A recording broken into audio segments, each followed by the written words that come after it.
Linda Costantini, and I started in 64 and finished it by 66. I did 2 years, and one of which was a double, two years together. And Mrs. Marks got us back into, got me into speaking in English, into understanding all the history and everything of Malawi. And she was away for a long time in Italy, so she didn't speak English when she went to school. Yeah, but when I came here, Mrs. Marks was brilliant. At first, to don't speak the language, then you quickly pick it up, and then in the end, when you leave, you've done really well. And there was our school director, the school headmaster, and his name was Wynne, and Mr. Ken Wynne. He was our geography teacher, as well as taking us out to the fields to do some cropping, to do crops, to plant crops, and to check it out. Because that way, it was part of his geography lesson. So once a week we would do this. It was fun.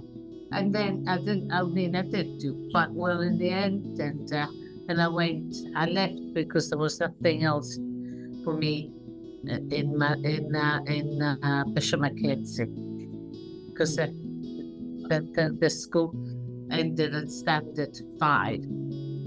So then I moved on to Limby and Blantyre. I'm Anna Costantini. There was another Anna Costantini after me, that my cousin named after me. So there'll be 2 Anna Costantinis and Bishop Mackenzie on record, so it's not a duplicate. So I'm 1964 to 1970. I did all my primary in Bishop Mackenzie. There was no secondary. I remember that they had a weekly boarding school where I opened, where the art group, the music room is now, and the art group. That used to be like a little boarding school for weekly boarders, because a lot of people had farms, like in Gingy and out. So they let the kids to boarding school. And my fondest memory was that it was easy. We used to go by bicycle or walking. And it was a lovely, friendly school, very small. And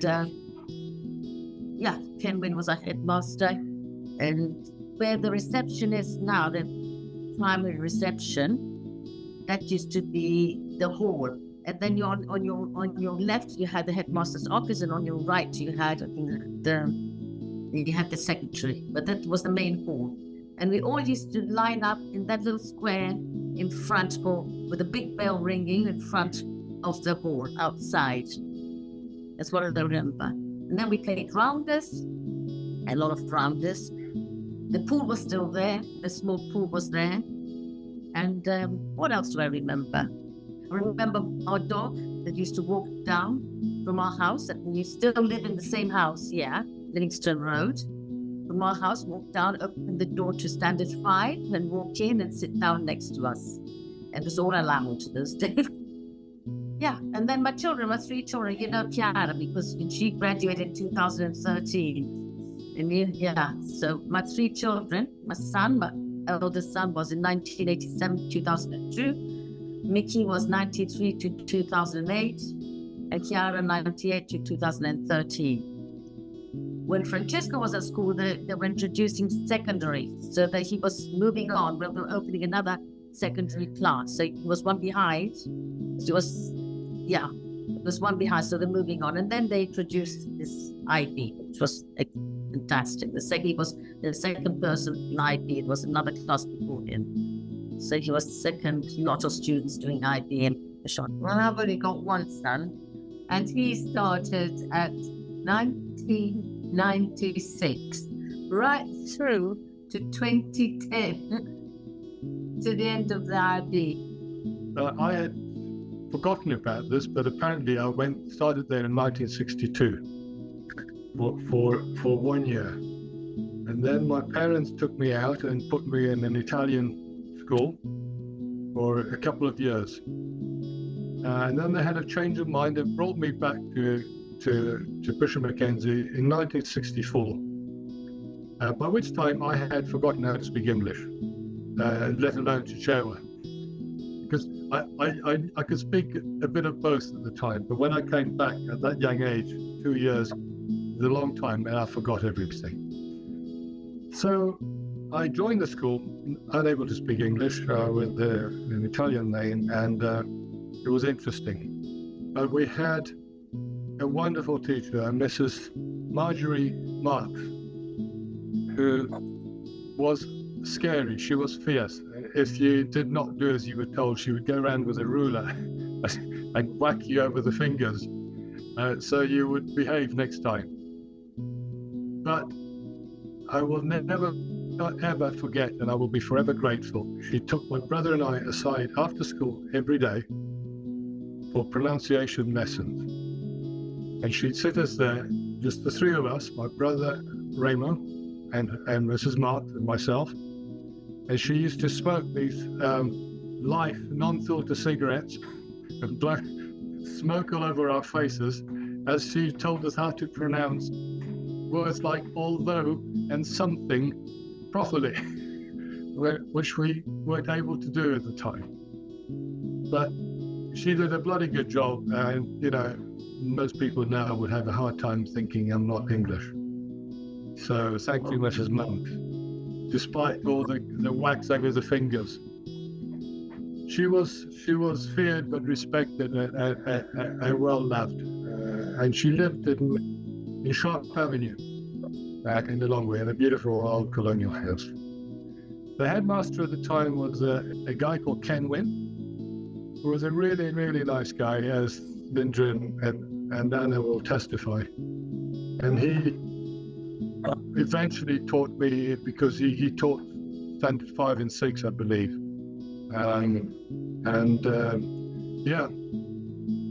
But I have the memory of a teacher we had at some point who took it upon himself that after school, at somewhere around 2 o'clock, we should all do Scottish dancing lessons.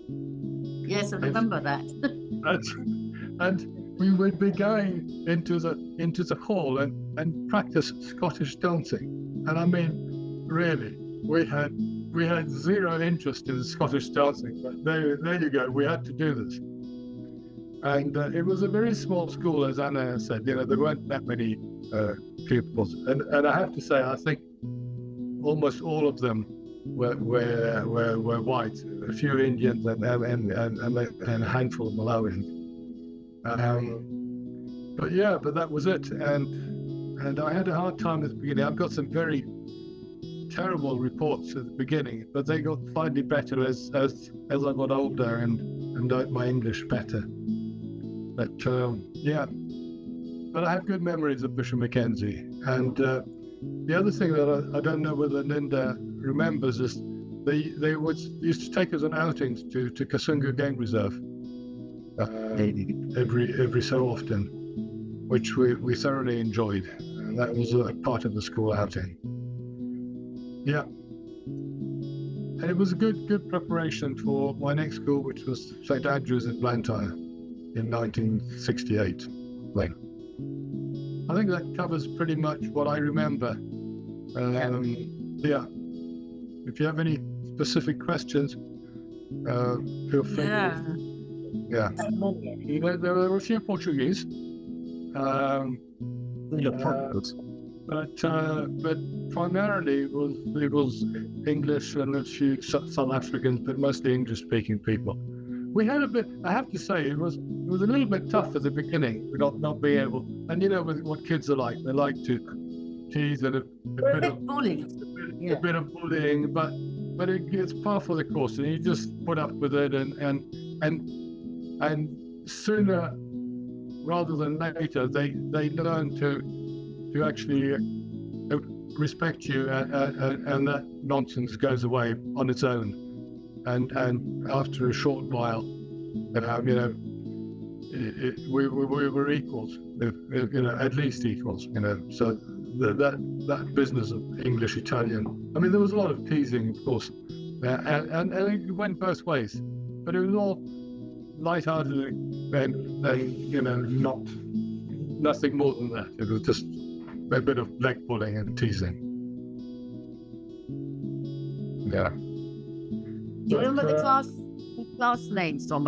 It was what? Livingston, Scots? It was Livingston, Laws, Johnston.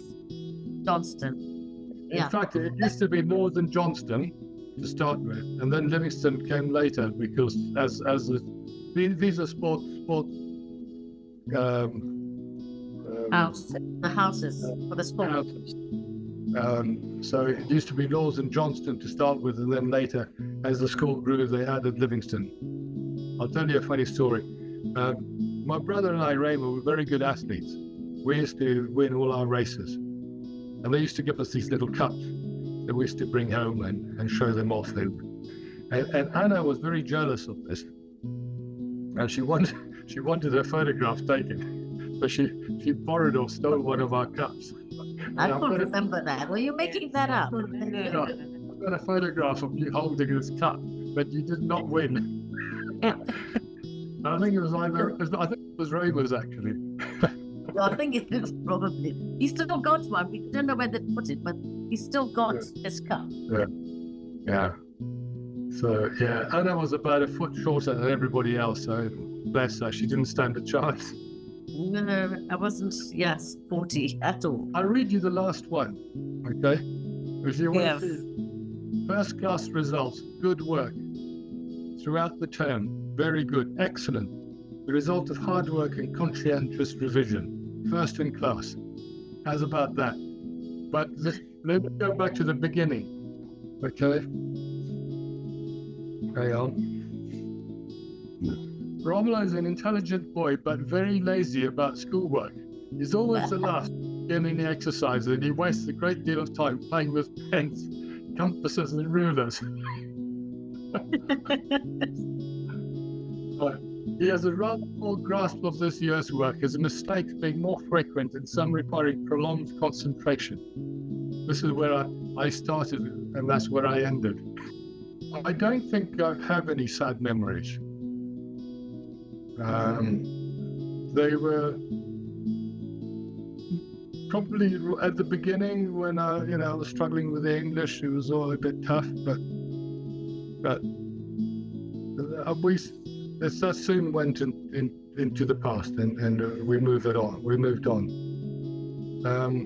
The rest was pretty good actually, and I have good memories of the teachers. Ken Wynne especially, he was really well liked by all the students and the parents, I think. He was a gentleman, which was a complete shock when I went to St. Andrews and I got caned after 20 minutes of being dropped off. 20 minutes? Yes. For what? I arrived my folks dropped me off at school. I unpacked my clothes in the dormitory, and this older boy, I can't remember his name, says, "Do you want to come with me? I've got some fireworks." We set them off. This is the day before the school started. So I foolishly followed along and was just an observer to him setting off the fireworks. And then this prefect came down and said, "The headmaster wants to see you." And I had a look of surprise. I wonder why. I thought, I go up and I said, "Yes, sir, you wanted to see me?" And he said, all he said was bend over. And I got caned. No explanation, nothing. And that was Oh, no. Mr. Thoreau Roberts at the time. Yeah, you should remind him that. Yeah, I got the tacky instead.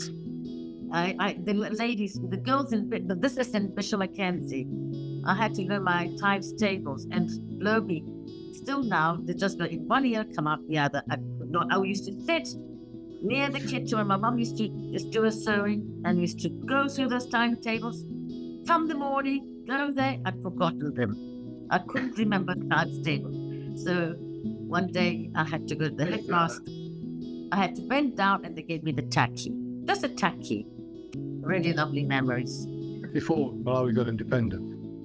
So when we were there, apart from my first year as an infant, it was Malawi. It was no longer Nyasaland. So it was a state school. But it carried on for several years as was. The Banda did not change everything straight away. It was all introduced gradually.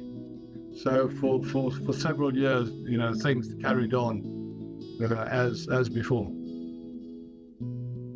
The hardest bit was to try and do your divisions and multiplications with the schooling, with the pounds, shillings, and cents. No, not at all. Those days, no. At the beginning, it was fine. All was okay. Right? I think so. From Bishop Mackenzie, there wasn't much that I could use.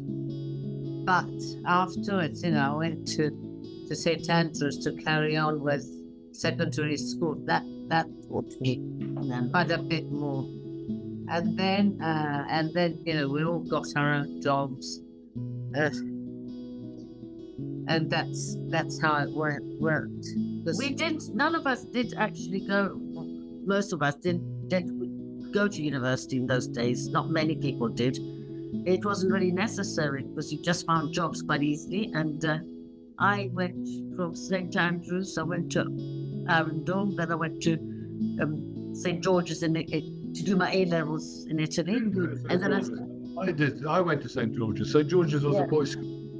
Yes, no, but there's a St. George's in Rome, and I went to do my A-levels at St. George's in Rome in Italy, and because in Rhodesia they were changing from O-levels to IGCSE, which was a lower IGCSE than there is now. We didn't want that, and so after that I left.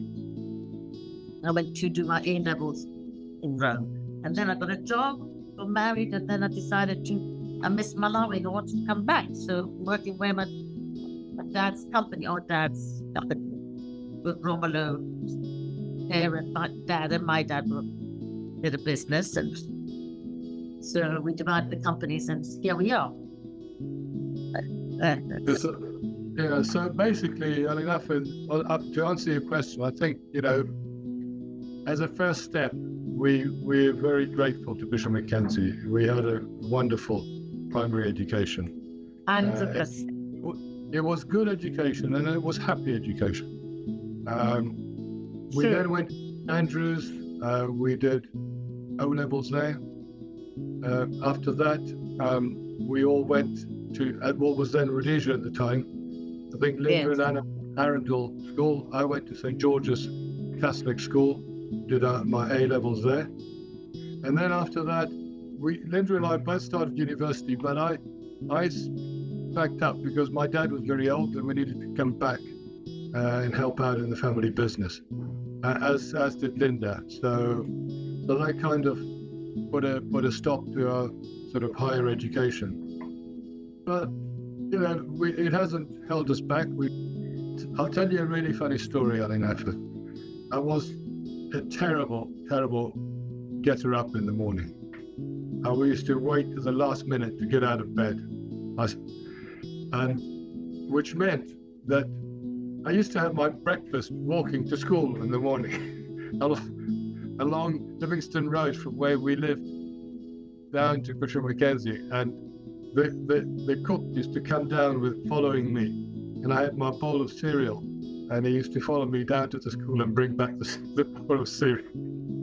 at the time, Area 3 was pretty much a white kind of living area.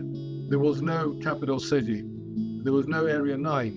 It was just Area 3, where most of the white people lived. And then in Area 2, where most of the Asians lived. And then most of the Malawis lived in Area 1, which is now Kawale and some in Nikuni. The Chinsapo did not exist.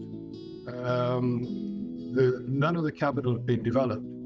So it was a very small place and very safe. None of the houses had any fences or walls. We just had a little hedge. And you could leave your bicycle outside your house and come back tomorrow morning and it was still there. The secondaries really developed a lot. The hall and also the primary, the other new hall that's been done at the primary school and the secondary. And I think it's a bit of everything. Kiara's times, she didn't leave that 2013, I think she left. I think you did the library, amazing work on the library there, and the grounds. The grounds are beautiful, how they kept. I think this new director did quite a lot of work there. Yeah, I think you did. I've seen a lot of improvement. And I think that what I hear academically, it's really improved as well. It's what I hear. Good teachers, you've got a good group. And that's what, my feedback. And that when I go and see, I still go there, Bishop Mackenzie, every now and again. And when they're not there, I miss it. Well, I never go back. No. I was there though every day to pick up Stefano when he was small, and that's all. Until he got old enough to cycle his bicycle down and just go to school on his own. But otherwise, I don't have much to add to it. But on a final note, I just noticed something. My final school report shows the number of pupils in the class was 5. 5? 5. Wow. It was, Wow. almost 1-to-1 tuition,